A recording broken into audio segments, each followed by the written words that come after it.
В днешното видео ще говорим за Шуменския университет и конкретно за факултет технически науки, факултет технически науки, комуникационна и компютърна техника и технологии за сигурност.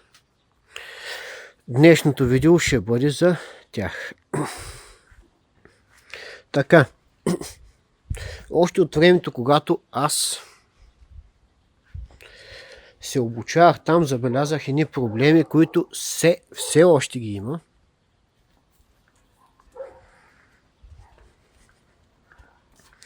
Тези проблеми, деца вика, продължават и до ден днешен. Така, имаме една стара литература в самите технически предмети. Много стара литература, още от която за нищо не може да ти послужи, да кажа, която трябва да се обновява. Обаче няма човек, който да я обнови тая литература, нали? А даже един преподавател от същия факултет, технически, ми каза кой ще се наеме да го направи това и нещо с тия ниски заплати. Така. И аз искам да ти отговоря на този въпрос. Ти, когато не си мотивиран да работиш за университета, когато не си мотивиран да обучаваш студентите, напусни я тая работа и си намери друга работа. Щом нямаш мотивация, ти значи гледаш само да си вземеш паричките. Тъй. Да си вземем паричките и другото, айде, тъй, нали? Напусни я, дай шанс на някой друг да се пробва. Така. Той ще ти кажа на тебе. Ти си знаеш името, няма ти го споменавам. Така и продължаваме напред. Наистина трябва да има преподаватели, които да се мотивират да направят това нещо. Съвременна литература за техническите предмети. И сега ще ги изредя. Токозахранващи устройства. Телевизионна, аудио и видеотехника. Там въобще ви преподавате някакви бузи там. Бузи, ама големи бузи. Така. Аз съм готов да ви помагам, не само да хейтя, нали? Аз ви казвам грешките. За телевизионна, аудио, видеотехника се обръщам към Цветослав Цанков. Ей, Цанков! Ето тук мога да ти дам един телевизор, два телевизора, да ти ги даря там за студентите, да им покажеш как се сменя подсветка на телевизор, как се ремонтира мейнборд на телевизор, как се ремонтира захранваща платка на телевизор. И на другото момиче, което и то също преподава по телевизионна, аудио и видеотехника. Забравих името, тя беше някаква асистентка. Аз съм готов да помагам, само и вие да имате някакво желание да направите нещо. Защото така нещата не може да продължават. Просто самата теория, самата литература трябва да се обновява, а не да карате на той, което имате от преди 30, 40, 50 и повече години, нали? За някои предмети. Аде електротехниката си електротехника. Обаче, даже и в електротехниката може да въведете някои нови раздели и аз съм много разтревожен, че и за момента имате само електротехника, теоретична електротехника, първа част. Пак аз имах теоретична електротехника, когато аз учех, имах втора част. Защо нямате втора част? Вие сте технически факултет. Нямате електротехника втора част. Това е голяма излагация. Това нещо доказва, че нещата не са добре. Аз, както казах, съм готов да помагам. С какво съм готов да помагам? Сега ще ви кажа. Мога да ви дам някакво оборудване.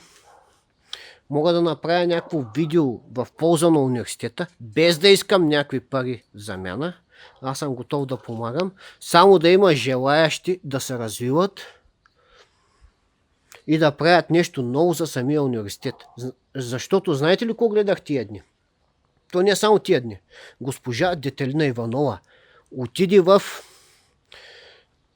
Технически университет Варна. Направиха големи снимки там, такива работи. Имаше награди, имаше технически мероприятия, технически конкурси. Имаше награди, имаше грамоти. Защо в Шуменския университет го няма и нещо? И ония ден също ходи в Национален военен университет Васил Левски в Велико Търново. И там имаше същото нещо.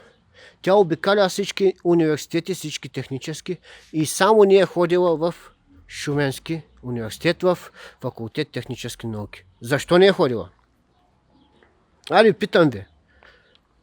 Петър Боянов, я кажи, защо не е ходила? Цанков, вие сте хората, които трябва да поведете това нещо. Светослав Цанков, дайте поведете нещо, което ще има полза университета от него, защото той, вашия технически факултет, вече си отива. Айде да не говоря за геодезия и за инженерна логистика, там са по-добре от вас. Проблема при вас. Аз един вид ви казвам какви са проблемите при вас и те са факт.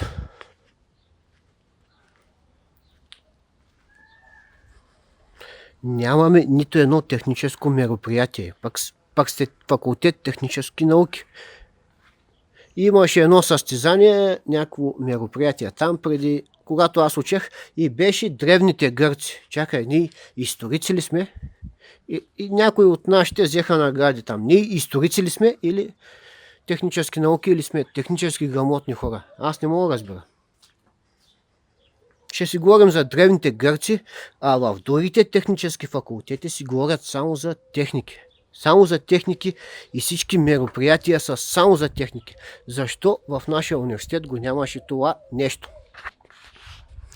И пак повтарям за хората, които ми казаха, ама те са с тия ниските заплати в Шуменския. Един доцент ми го каза, 2 доцента ми го казаха това нещо. Няма да споделям имена. Че няма ли мотивация, защото заплатите били ниски. Чакай, като нямаш мотивация, подай си оставката, намери си една работа, за която ще имаш мотивация и си я върши тая работа, дай шанс на някой друг да я свърши твоята работа и той да го направи това нещо. Защото гледаме как другите университети, техническите, се издигат нагоре, пак само Шуменския пада надолу. Нали? Защото литературата е твърде стара, много бузи се учат. Буза навсякъде. Теорията е така. И тази теория буза, която те учиш в живота, е и така ще помогне. Нали? И после студентите били виновни. Това е мнение на хора от технически факултет. Студентите били виновни, че после не можели да си вземат интервютата. Ама чакайте малко, хора. Я потърсете грешката в самите себе си. Вие не сте им предоставили нужната теория, не сте им предоставили нужната практика и после те били виновни. Я потърсете малко грешката в себе си. Аз имах и аз грешки през годините, потърсих грешката в себе си, сега ма търсят клиенти от цяла България, търсят ма фирми от цяла България, защото разбрах каква е грешката в мене и затова съм пълен с много поръчки, защото съм разбрал каква е грешката. И вие трябва да го разберете това нещо. Грешката е във вас, а не в студентите. Те не искали да се учат. Там вие като им давате някакви бузи там да учат, дет за нищо не им слушат, как да искат да се учат? Как да искат? И сега за спорта. Вие ги задължавате да учат един спорт. Да се изберат. Не трябва да е така. Това е абсолютно нарушение. Сега ще ви кажа защо. Аз едно време също бях задължен да запиша някакъв спорт. Аз записах футбол. И сега ще ви покажа на какъв терен съм го играл този футбол. На такъв терен. Ето. на цимента съм играл футбол на асфалта. Защото такова беше игрището. Вие знаете ли, че професионалният футболен играч няма право да играе на такъв терен? Асфалтов. А ние даже не сме професионални футболни играчи, което значи, че ако паднем на този терен, аз съм падал 2 пъти и съм се контузвал, то е много зле. Не сме професионалисти. Вие ни задължавате да играем футбол и да играем на такъв терен. На такъв терен. И после, ако някой се контузи, кой ще го плати той нещо? Ако се щупи крака, университета ли ще го плати? Кой? Али питам ви.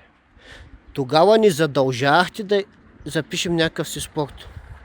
Той ли е спорта? Да се притрепиш, да си щупиш главата, да си щупиш крака, да си щупиш ръката. Това ли е спорта за вас?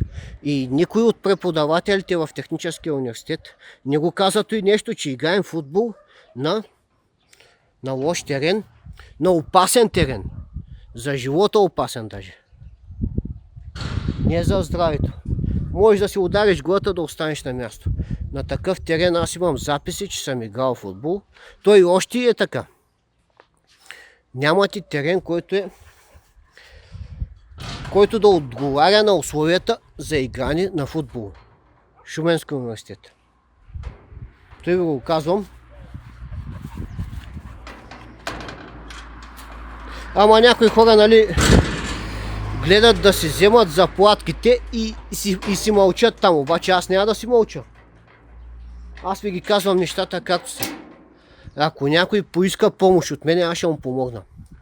А вие, между другото, може да отворите една нова специалност – електрически превозни средства. Било то триколки, скутери, тротинетки.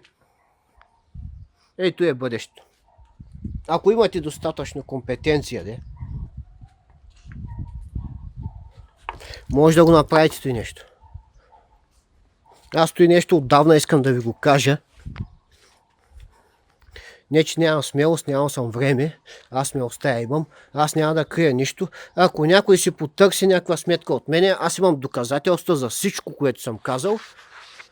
И да се знаят, че хората, които са участвали в това нещо, ако някой ме потърси някъде в съда или в полицията, аз имам доказателства, които веднага ще представя и ще изгорят и някои хора от самия технически университет.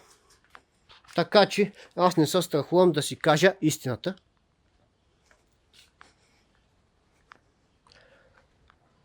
Такива са нещата, хора. Мотивирайте се. Обновете си литературата. Аз мога да ви помогна за всички предмети. За токозахранващи устройства, за телевизионна аудио, видеотехника. За всеки предмет мога да ви помогна. За този предмет искам да ви кажа обработка на изображение и звук.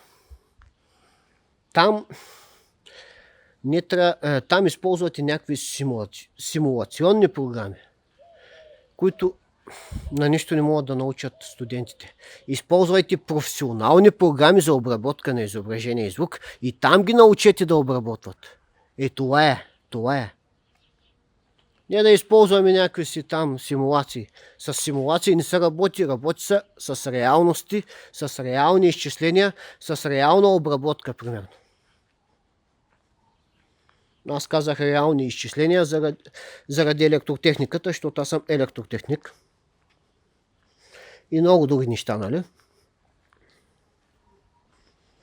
Трябва да се мотивирате малко всички от Шуменския университет. Така аз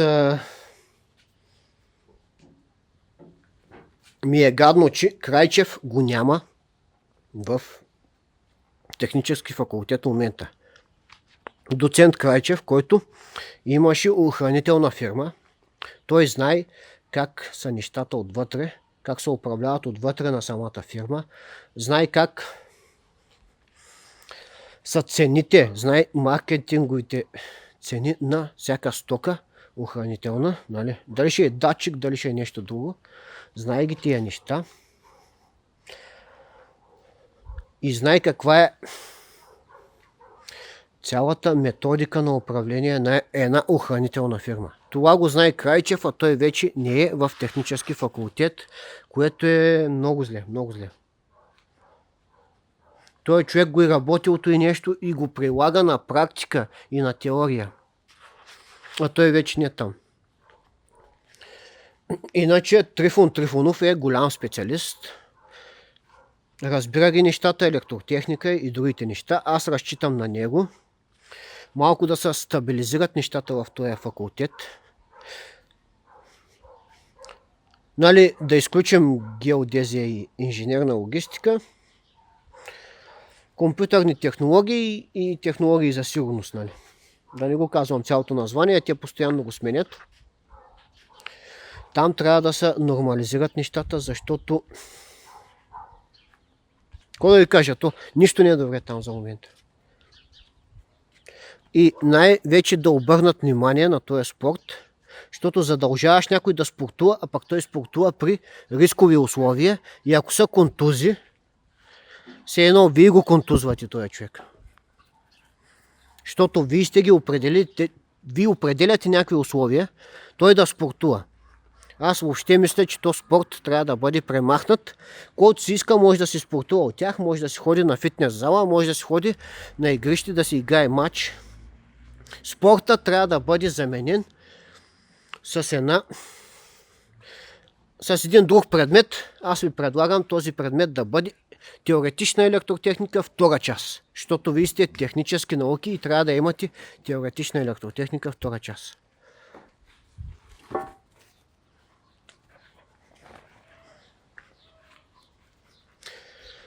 Като цяло нещата при вас са направо леш технически факултет.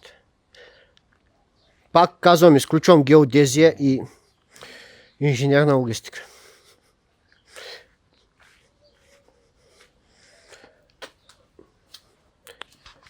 Аз включвам моите хора, които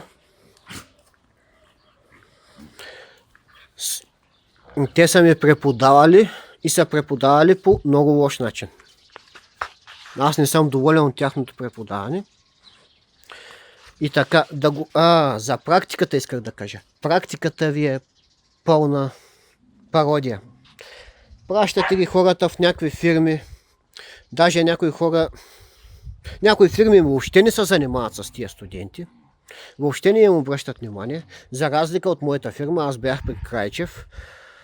Там сме ходили на няколко обекта, видяли сме няколко неща, обаче 2 пъти, 3 пъти сме ходили. Не може всеки път да не взимат, защото няма как. И значи тези студенти остават без никакво обучение от самата практика. Поне за някои фирми е така. А аз съм на мнение, че самия университет трябва да осигури техническо оборудване, за да ги обучава тия студенти. Не да ги праща по някакви фирми, а и да ги прати и по фирми. Обаче предварително трябва да имат оборудване, да са обучени от самия университет, да им покажат тази камера как се свързва, уназ камера. Примерно, този контролер за автоматизация как се свързва, как се настройва. Това трябва да го има и по мое време това го нямаше. И според някои от новите студенти, които ми споделиха много неща, пак го няма това нещо. Те са готови, ако има нещо, да свидетелстват за това нещо, нали? И да го докажем, че наистина е така. Няма нужното оборудване, нужните консумативи в самия университет, че да се обучават тия студенти и ги няма и нужните знания.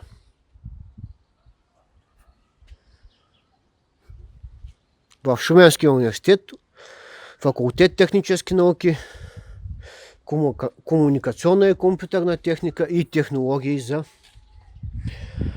сигурност. Нямате ги тия неща. Стара теория, липса на хардуер, липса на софтуер, работите с някакви симулации, а не с професионален софтуер. Няма как да станат така нещата. И когато няма кой да се мотивира да го направите нещо, Абсолютно няма как да станат нещата, както ваш колега доцент ми каза, ама кой ще се мотивира с тая заплата. Вие значи само заради заплатите ходите и нищо друго не е важно, нали? Само заплатата да си я вземем и това, нали?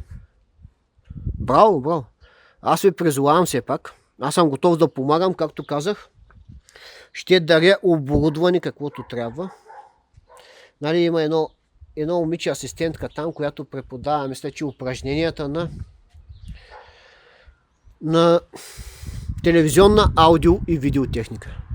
Ще ти даря, момиче, ти си жена вече, аз пак момиче, жена си. Ще ти даря няколко телевизора, ако трябва и аз ще дода 2-3 пъти и аз да покажа някои неща, защото всеки ден ремонтирам телевизори. И ще ти помогна да научиш на нещо студентите, а не само да говорим празни приказки. Ще ви покажа как се сменя подсветка, ще ви покажа как се ремонтира мейнборд на телевизор, ще ви покажа как се ремонтира и захранваща платка на телевизор. Поне да научат нещо студентите. Аз съм готов да го направя, без да искам нещо в замяна.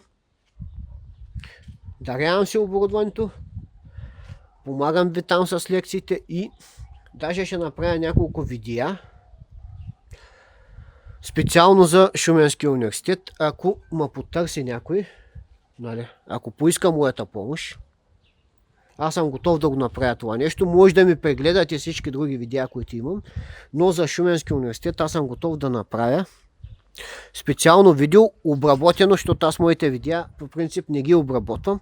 Аз тогава вече, като е за Шуменския университет, ще го обработя и ще бъде много по-добро от тия, които до сега съм имал, нали, защото съм завършил в Шуменския университет и аз желая нещата да се подобрят, а не накрая да го закрием този технически факултет, нали.